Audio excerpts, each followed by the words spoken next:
ಎಲ್ಲರಿಗೂ ನಮಸ್ಕಾರ.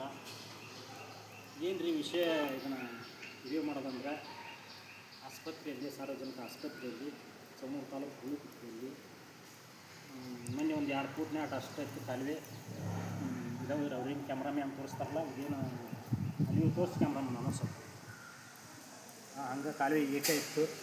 ಹೋಗುವ ಬರುವ ಸಾರ್ವಜನಿಕರಿಗೆ ತೋರಿಸಿ, ಪೂರ ಕಾಲುವೆ ಐತಲ್ಲ ಅದನ್ನು ಹಂಗೆ ತೋರಿಸಿ. ಆ ಥರ ಇತ್ತು. ಆದ ಕಾರಣಕ್ಕೆ ನಾನು ದವಾಖಾನೆಗೆ ಬಂದಿದ್ದೆ. ನಾನು ಒಂದು ಸ್ವಲ್ಪ ನೋಡಲಾರ್ದೆ, ಯಾಕಂದ್ರೆ ನಮ್ಮ ಮನ್ಯಾಗ ವಯಸ್ಕರು ಇರ್ತಾರೆ, ನಿಮ್ಮ ಮನ್ಯಾಗೂ ವಯಸ್ಕರು ಇರ್ತಾರೆ. ಒಂದು ಏನು ಕಿಲ್ಲರಾಗಿ ಕಾಲು ಜಾರಿ ಬಿದ್ರಂದ್ರೆ ಅದನ್ನು ನೋಡ್ರಿ ಯಾರು ನಾವು ಅಲ್ರಿ, ಬನ್ನಿ ಯಾರು ಹಾಕಾರ್ರಿ. ಯಾಕಂದ್ರೆ ಹೇಳ್ತಾರೆ ಸತ ಏನಂತೇಳಿ ನೋಡ್ಕೊಂಬರ್ಬೇಕ್ರಿಪ್ಪ, ಅಲ್ಲಿ ಕಾಲುವೆ ಐತಿ ಅಂತ ಹೇಳೋದು. ಉದಾಹರಣೆ ಕೂಡ ಇದನ್ನ ರೀ, ಇದನ್ನು ಬಿಟ್ಟರೆ ಮತ್ತೆ ಯಾವುದು ಉದಾಹರಣೆ ಕೊಡಲ್ಲ. ಹೀಗಾಗಿ ಹಂಗೆ ಆಗಬಾರ್ದು ಅಂತೇಳಿ ಎಲ್ಲ ಹಿರಿಯ ನಾಗರಿಕರು ಹಿಂಗೆ ಆಗಬಾರ್ದು ಅಂತೇಳಿ ಒಂದು ಸಣ್ಣದೊಂದು ವಿಡಿಯೋ ಮಾಡಿದ್ದೆ. ಅವರು 13ನೇ ತಾರೀಕಿಗೆ ಮೊನ್ನೆ. ಈಗ ಅವರು ಇದು ಏನು ಕೆಲಸ ಸರಿಯಾಗಿ ಮಾಡಿದ್ದಾರೆ. ಅವರಿಗೂ ಕೋಟಿ ಕೋಟಿ ನಮಸ್ತೆ. ಕ್ಯಾಮ್ರಾಮನ್.